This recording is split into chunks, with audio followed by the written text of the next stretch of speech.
Bonsoir et bienvenue dans le petit coin capsule du groupe Se Guider grâce à l'oracle du fond de l'âme que j'ai créé, avec la capsule numéro 3 qui va vous présenter la troisième famille donc de cet oracle.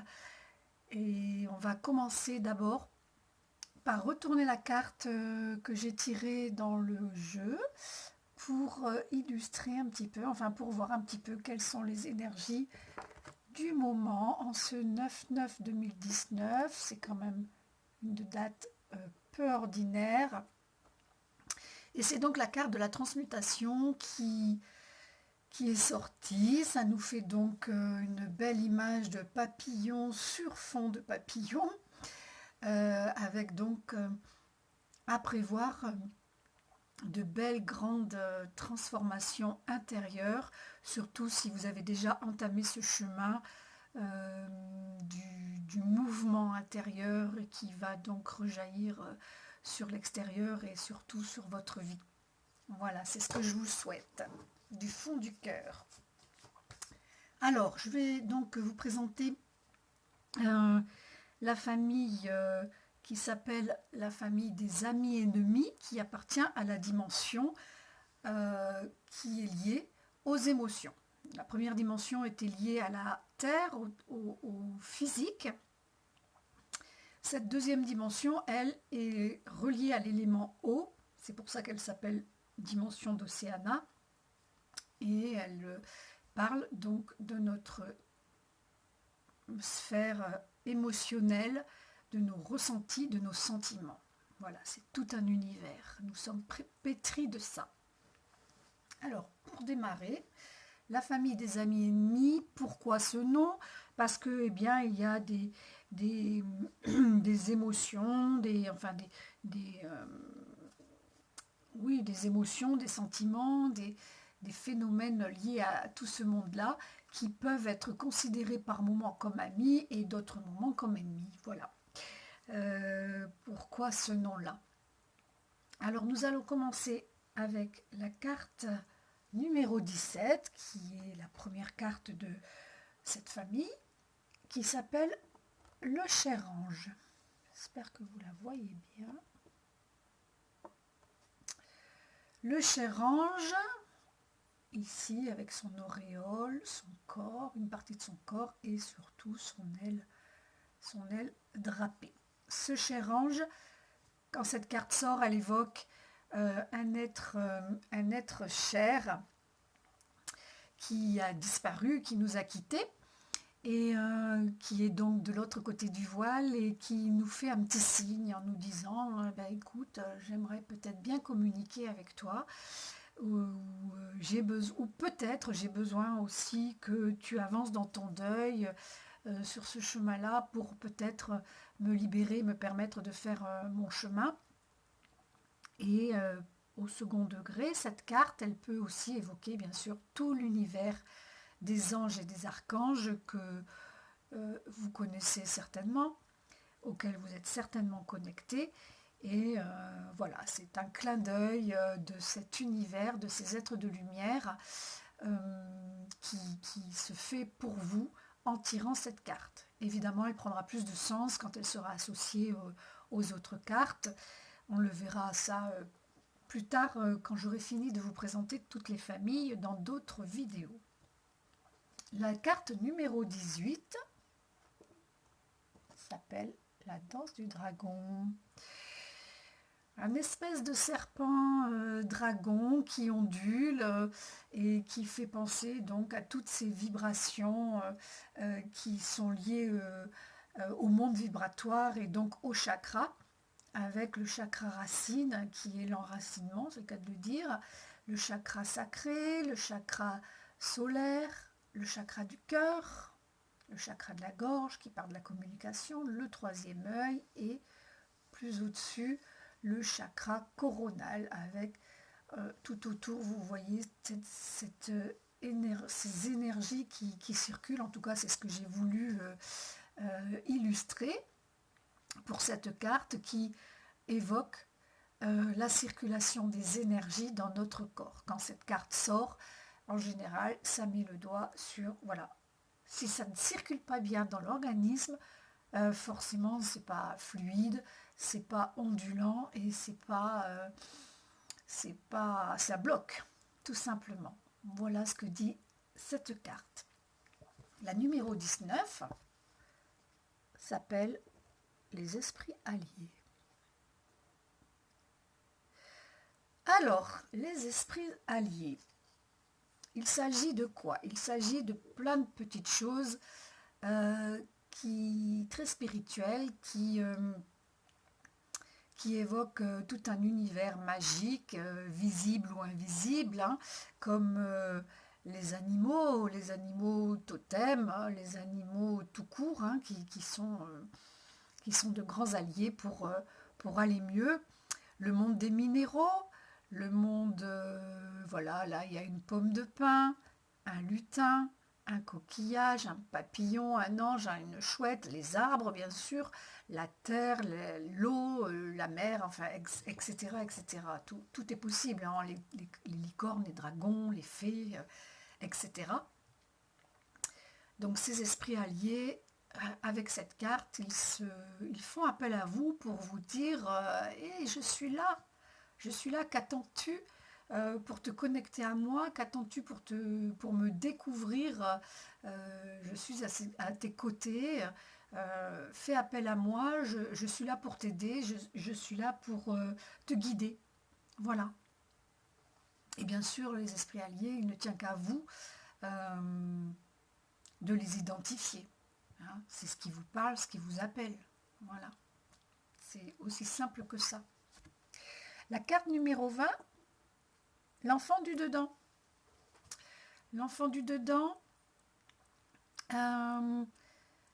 c'est un embryon, une petite âme, un petit enfant, voire un petit extraterrestre, même pourquoi pas.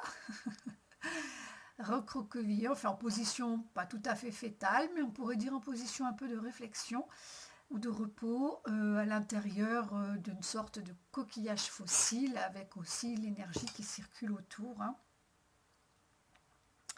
en spirale. Et cette carte, elle évoque bien sûr l'enfant intérieur, le petit enfant, la petite fille ou le petit garçon que vous avez été, qui est toujours bien vivant en vous, qui a grandi, mais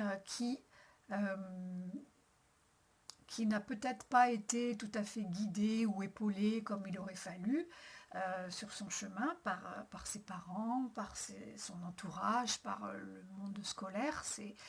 On n'est pas toujours entre de super bonnes mains, même si les gens sont bienveillants. Parfois, ils ne savent pas forcément bien faire et on a cet enfant du dedans, il a forcément été blessé à un moment ou à un autre, voire maltraité. Et du coup, il est temps de s'occuper de cet enfant du dedans. Voilà. Cette carte associée par exemple à la carte du cher ange qu'on avait tout à l'heure évoque très certainement un enfant perdu. Voilà, c'est vraiment quelque chose que j'ai remarqué dans les tirages. C'est quelque chose qui ressort beaucoup. Ce sont les femmes qui viennent à moi pour les guidances et du coup, de nombreux enfants sont perdus. C'est vraiment un grand classique de la vie de la femme, même si ça ne touche pas tout le monde. Et évidemment, si c'est quelque chose qui n'a pas été bien vécu et qui a été tu, oublié, enterré, et sur laquelle on a mis le couvercle, et bien forcément le jeu de l'oracle se charge de le faire ressortir pour dire il y a un petit travail à faire par là. Hein, voilà. La carte numéro 21, c'est le nombril de moi. Alors, le nombril de moi, il a un peu ce nombril, vous voyez, il évoque le centre. Le nombril de nous, c'est quoi? C'est notre centre. Alors, cette carte, elle évoque l'ego, on pourrait dire, en grande partie. Et la question se pose avec cette carte de est-ce que je suis en sous-ego ou est-ce que je suis en surego, ou alors mon ego est-il parfaitement équilibré? Ai-je besoin de me recentrer? Suis-je éparpillé? Ai-je besoin un peu de faire taire cet ego qui veut prendre le devant de la scène? Ça nous arrive hein, parfois, même si on a bien travaillé sur notre ego. Et du coup, voilà, cette carte, elle nous dit, certes, nous sommes le nombril de nous parce que nous sommes le plus important de notre vie. Il n'y a personne d'autre qui va vivre notre vie à notre place, donc nous sommes le personnage principal de notre roman. Et voilà, c'est à vous de cibler avec cette carte où vous vous situez en rapport avec l'ego en fait. Hein. Voilà. La carte numéro 22, la Renaissance, qui elle, si vous avez traversé des périodes difficiles, lourdes, bloquantes, vraiment fatigantes et pénibles émotionnellement, hein, eh bien, cette carte vous annonce que vous allez renaître de vos cendres et que le phénix va pouvoir de nouveau déployer ses ailes pour s'envoler et s'exprimer et briller de ses mille feux. Voilà ce qui est annoncé avec cette carte de numéro 22. La carte numéro 23 parle des mémoires.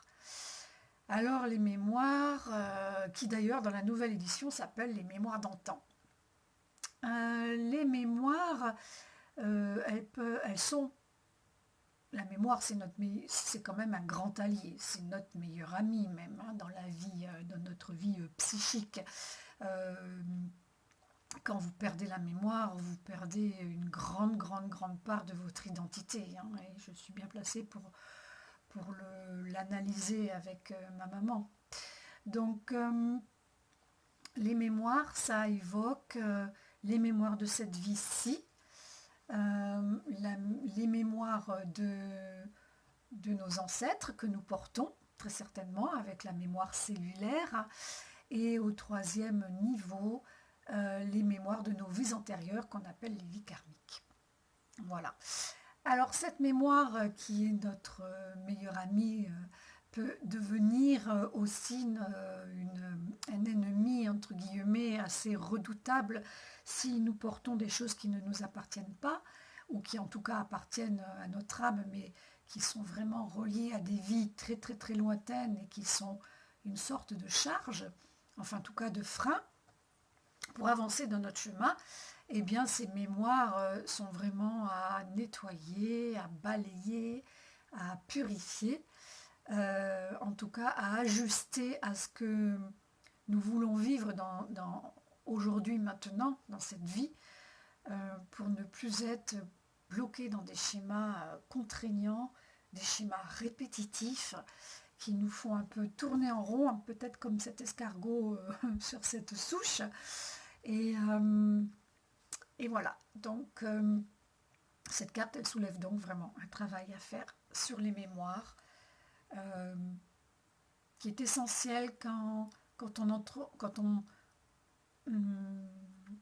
entreprend le travail de la connaissance de soi et de l'évolution. Et là, pour finir, dans cette famille, la carte numéro 24, qui s'appelle les ombres cachées. Alors les ombres cachées nous évoquent nos parts d'ombre, même si nous avons beaucoup de lumière en nous. Les ombres existent, bien sûr on n'aime pas explorer ces parts d'ombre, c'est légitime, c'est pas agréable, c'est pas gratifiant, mais c'est important d'aller... de travailler sur soi déjà, hein, pour essayer de vraiment travailler sur notre ego, de travailler sur nos fragilités, nos défauts,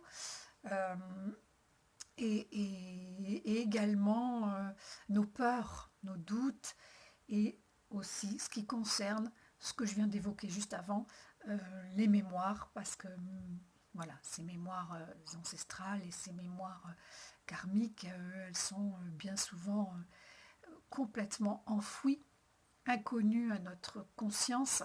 Et du coup, c'est fort, fort important d'aller creuser tout ça, d'aller les débusquer pour mieux les regarder en face, pour pouvoir ensuite mieux les accepter, les apprivoiser, savoir à quoi s'en tenir et également eh bien, faire avec et les éclairer. Voilà, les éclairer. Hein. L'ombre et la lumière qui jouent peut-être à cache-cache, mais euh, vraiment mettre de la lumière sur ce que nous portons de secret, d'enfoui.